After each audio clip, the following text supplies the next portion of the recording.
So, quick update or two on the Berettas. Got a couple of different things going on here. Actually, a new but not so new Beretta, which is a Beretta 92 Elite 1.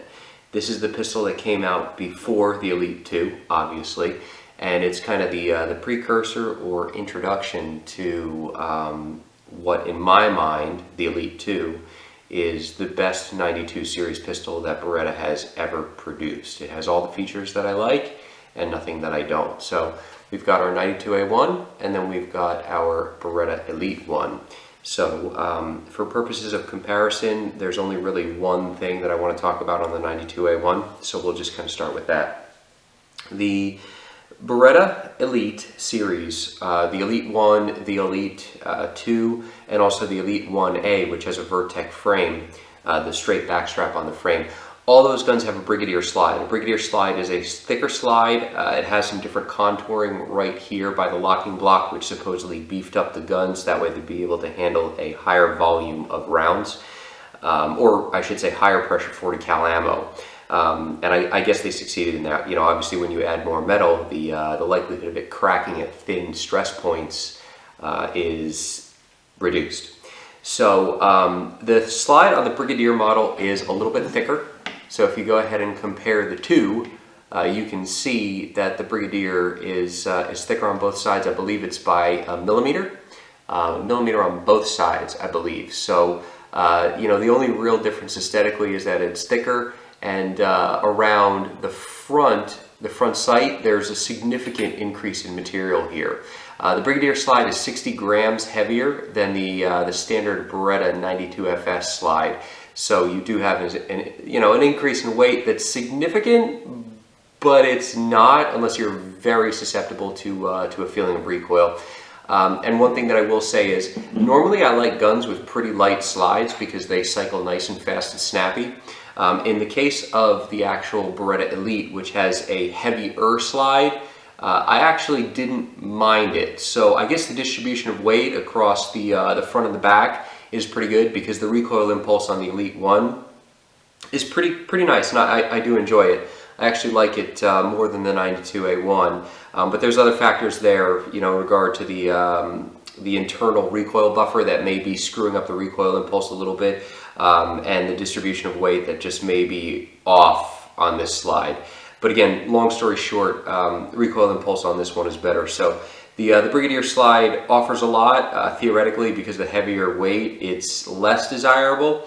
But most people won't be able to tell the difference between the tracking on the two. So I wouldn't buy or not buy the Brigadier based upon the weight of the slide itself.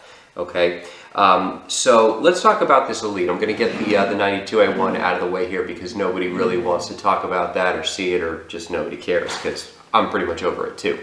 So we've got here the Elite series pistol, and it has a lot of features that I really like, and basically none that I don't, you know, beyond the general issues with Beretta themselves.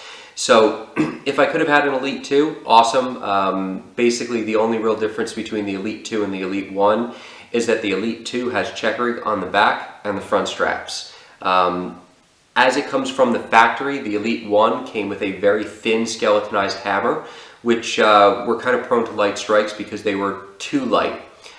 In this particular gun, I put an Elite 2 hammer because that's my chosen setup and it's worked reliably. To note, I fired about 400 rounds with that Elite 1 hammer and never had any problems, but they were my own reloads with Federal primers, so that may have been it. So between the two, the Elite 1 and the 2, the only real difference is the hammer and the checkering on the front and back straps on the Elite 2. The Elite 1 doesn't have it. So beyond that, let's talk about some of the features of this bad boy. It has a 4.7 inch flush cut barrel instead of the standard 4.9 inch on the M92A1, which aesthetically I like better. I like the flush cut barrel. I think it looks a lot meaner. I really generally don't care about looks all that much because that doesn't really factor into how the gun performs. But in this particular case, I just prefer that for whatever reason. It does come with a stainless barrel versus a standard steel chrome line barrel on the standard legacy M9s or M9 series pistols. And between the two, I saw no real difference in accuracy. The M92A1, with my eyes, my trigger finger, and basically the way that I can shoot with my ammo, was about a 2 to 2.5 inch gun off of a rest. Not a ransom rest, but just simply resting my forearms and shooting at 25 yards. This particular gun, with the really bad sights on it, I shot a 3-inch group. So, you know, for me, given the fact that this gun comes equipped with a humongous front sight, which is a 125 thick front blade with a 135 rear notch, it just didn't really lend itself to accuracy according to what I'm used to. Mechanically, if I put these guns in a ransom rest between the two, I'm sure they do pretty much the same thing. So going to a shorter barrel will yield a little bit of velocity loss, but in my testing, it was negligible. About 10 FPS on the testing that I did, but there's too many variables there because I tested at a different temperature, different elevation. There's just too many variables. So I don't even consider that, you know, going from a 4.9 to a 4.7 inch barrel, it's a big whatever for me. We do have a straight dust cover on the Elite 1s. It's not slanted like on the Elite 2. I do actually prefer the slanted dust cover. If I could have it, that's what I'd want, but this is what it is. So I'm okay with that. It doesn't have a rail, which I like. I don't need rails on my competition guns. I have one dedicated, you know, bedside Glock that I have a light on, and that's pretty much it. Every other gun that I own is basically used for fun or competition, so I don't need light rails. They generally tend to add weight where I don't want it. Contrary to what a lot of people like, I don't like a lot of weight on the front of the gun because to me it makes it harder to swing it around. I would much rather have weight in my hand, because the one thing that you can do is with a heavier gun, you can never take weight off the front, but you can always increase your grip strength. And when you increase your grip strength, your recoil control gets better. So obviously there's a balance to this, but I prefer to have the weight more centered in my hand. As this gun comes, I have done a few things. I put the Hogue grips on there. I did the E2 hammer. I do have an extended magazine release. The gun does not come with an extended magazine release, and it comes with standard Beretta factory grips. Now, some of the key points on this particular gun that I really like are as follows, and they're very simple and kind of stupid things, but they do make operating this gun a little bit easier. And let's go over those real quick. So we're going to go ahead and safety check this bad boy. It's clear. One of the things that I really like is I really enjoy these front serrations. One of the things that I do on unloaded starts with these pistols is I'll come, if I have to load the gun, or if there's, you know, just a magazine in the gun but nothing in the chamber, one of the things that I'll do is I'll go ahead and I will actually rack from the front and produce the pistol that way. The grip serrations are actually pretty grippy, and they do really aid in doing that. Whereas on standard 92, what you kind of have to do is come up and grab the contoured portion of the slide. On the Brigadier models, because it's a thick, fatter slide, you can do that, and it's pretty easy to do. But having serrations just adds value and takes nothing away. Some people don't like the serrations because they believe it puts your hand near the muzzle of the gun. I've never muzzled myself and I've never shot myself. Could it happen? Sure. But I could also shoot myself reholstering. So if you make mistakes while you're handling the gun, you run the risk of getting injured.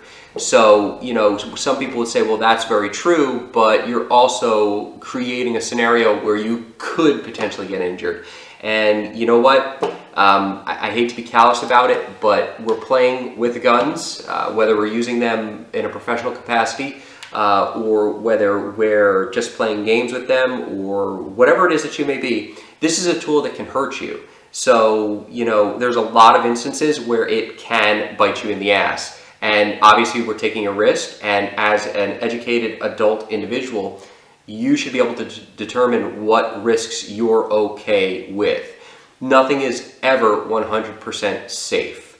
So just keep in mind that you are using a potentially deadly tool, and when you do certain things with it, you may increase the risk of injury. So just be aware of that. But I do really like the front serrations. I find them to be extremely useful, and I really like that on the pistol. Now, the other thing that is pretty darn neat on this pistol is the fact that it is a G model. And what that means is that when you go ahead and use the safety, or what is traditionally a safety on a 92, the hammer will drop, and then the lever will spring back up. I like that. I don't find it to be absolutely essential. Most people would say, oh, you're crazy, you know, you've got to have that if you want to go, you know, do some combat or whatnot. Well, I don't really do a lot of combat. At the end of the day, if I fuck myself over in a match because I put the safety on and I stand there pressing the trigger, not that I've ever done that, so be it. I will simply tap rack and fix my problem, and you know what, if I get a shitty score on the stage, that's just the way it goes. So it's not life or death, guys. Even in a life or death situation, a G model, is it essential? I don't know. I haven't been in any life or death situation, so I'm not going to go ahead and really comment on that. But it is a cool feature. Some people like it, some people don't. Could I have a pistol without it? Yeah. Could I have a pistol with it? Yeah.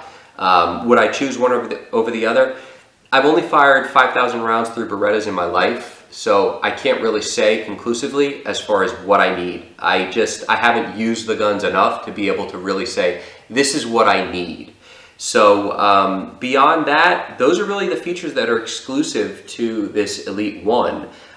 It does have a beveled magwell, which no standard straight dust cover non-railed gun has, which again, awesome. It saved me the trouble of having to bevel mine.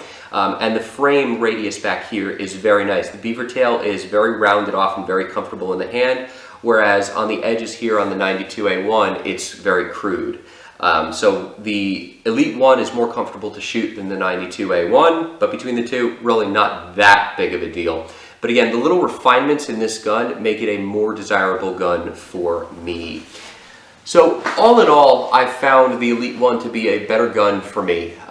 It has features that the 92A1 doesn't. It is the standard Legacy 92.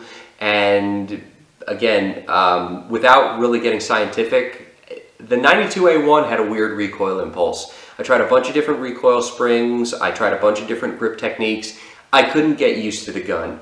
I picked this thing up, and within the first 150 rounds, it was recoiling like guns that I'm used to. So there's something wonky with that internal recoil buffer.